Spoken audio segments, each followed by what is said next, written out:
Very, very nice. This is Marty Sierra-Klein on the left. Very sad.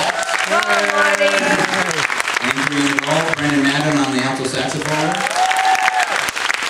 Paul Pintos on the tenor saxophone.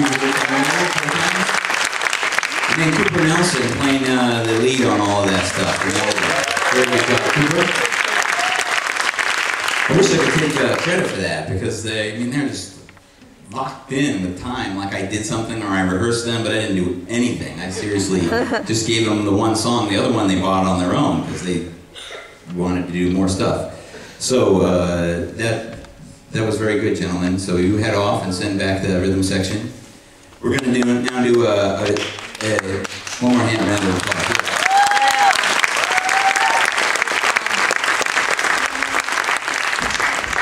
So Dan talked about, we talked about tunes we would do with the big band, and that got all settled, and we practiced those, and then he was like, but what about a combo tune? The first time he came to rehearse with us twice, once in December and once last Friday.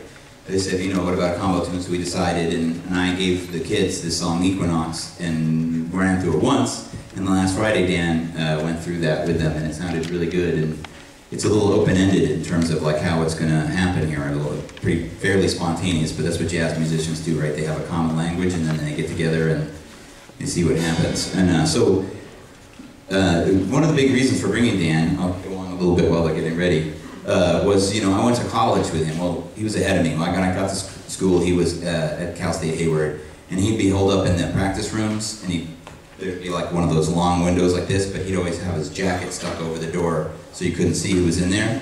But you could tell because he's super fast, a lot of high notes for hours and hours and hours. And you're like, what's Dan in here? And then later on, after he graduated, I took lessons from him. And so those were teachers that I've learned the most from. And so a big reason for bringing him was for me to get to hear him more, because I missed hearing him. I mean, he just lit it up on that night in Tunisia. So at the intermission, call your friends and say, you got to come to the high school theater because this guy is blowing the doors off the place. So I'll give it back to Dan and he'll play Equinox, and then we'll take a little break.